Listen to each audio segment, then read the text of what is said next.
Hello everyone, আপনাদের সকলকে স্বাগত জানাই।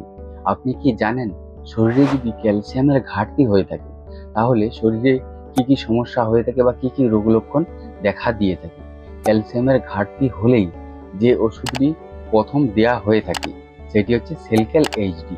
এই সেলক্যাল এইচডি ট্যাবলেটের ব্যবহার কি, ডোজ কি, উপকারিতা কি, বা এর পার্শ্ব প্রতিক্রিয়া কিছু আছে নাকি, এর সতর্কতা কি, তো তার নিয়েই আজকের এই ভিডিওটা। তো ভিডিওটা পুরোটা দেখতে থাকবেন, আর যদি স্কিপ করে যান তাহলে বিষয়টি পুরো বুঝতে পারবেন না। আর আপনি যদি চ্যানেলে প্রথম এসে থাকেন বা চ্যানেলটা এখনো সাবস্ক্রাইব করে না থাকেন তাহলে অবশ্যই চ্যানেলটিকে সাবস্ক্রাইব করে দিবেন। এই সেলক্যাল এইচডি ট্যাবলেট টরেন্টো কোম্পানি তৈরি করে থাকে এবং এর দাম 160-165 টাকার মতো। এই সেলক্যাল এইচডি ট্যাবলেটের মধ্যে কি কি উপাদান রয়েছে? এর মধ্যে রয়েছে ক্যালসিয়াম কার্বনেট এবং ভিটামিন ডি3। ক্যালসিয়াম কার্বনেটে আছে 500 mg এবং ভিটামিন ডি3 আছে 500 ইউনিট। তাহলে এই সেলক্যাল এইচডি ট্যাবলেটের আসল কাজ কি বা কি কি চিকিৎসা ক্ষেত্রে ব্যবহার করা হয়ে থাকে? সেলক্যাল এইচডি সাধারণত শরীরে ক্যালসিয়াম এবং ভিটামিন ডি এর যে ঘাটতি হয়ে থাকলে তখন তার চিকিৎসা ও তার প্রতিরোধে ব্যবহার করা হয়ে থাকে। শরীরে যদি ক্যালসিয়ামের ঘাটতি হয় বা ক্যালসিয়াম ডেফিসিয়েন্সি যদি হয়ে থাকে সেক্ষেত্রে কি কি রোগ লক্ষণ দেখা দিয়ে থাকে বা কি কি লক্ষণ আপনারা প্রকাশ পেয়ে থাকেন? 1 নম্বর হচ্ছে হাড় ও দাঁতের সমস্যা হয়ে থাকে।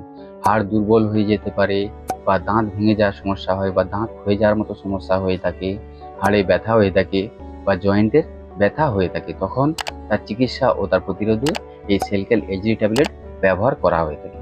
আর 2 নম্বর হচ্ছে পেশিজনিত সমস্যা হয়ে থাকে। পেশিতে টান ধরা, ক্যাম্প হওয়া, হাতে পায়ে ঝিনঝিনানি ধরা বা অবশ লাগা বা দুর্বলতা লাগা বা সহজে ক্লান্ত হয়ে পড়া, এইসব সমস্যাগুলি হলে তখনও তার চিকিৎসা ও তার প্রতিরোধে সেলক্যাল এইচডি ট্যাবলেট ব্যবহার করা হয়ে থাকে।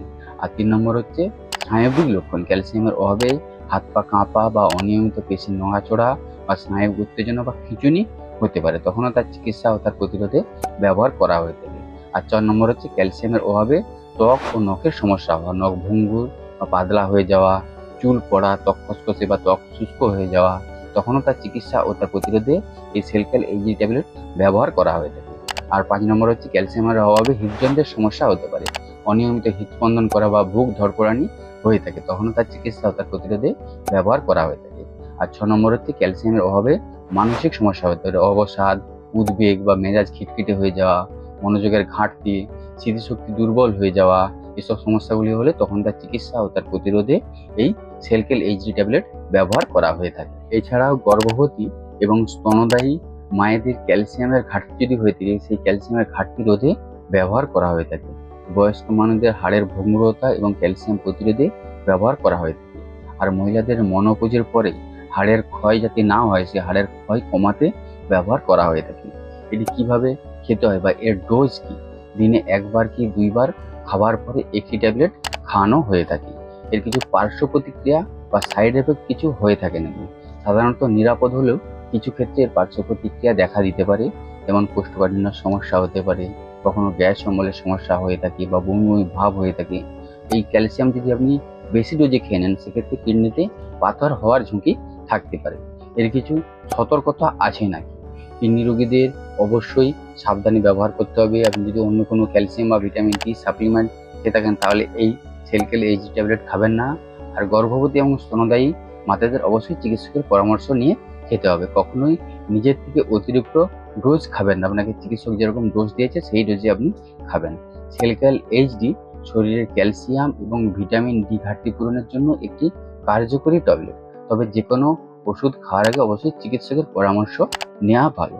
তো এই ছিল সেলক্যাল এইচডি ট্যাবলেটের বিষয়ে একটা সম্পূর্ণ বিবরণ।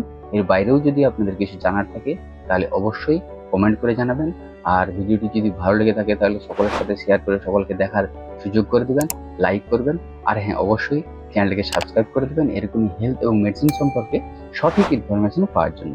আপনারা সকলে বেশ ভালো থাকবেন, সুস্থ থাকবেন। ধন্যবাদ।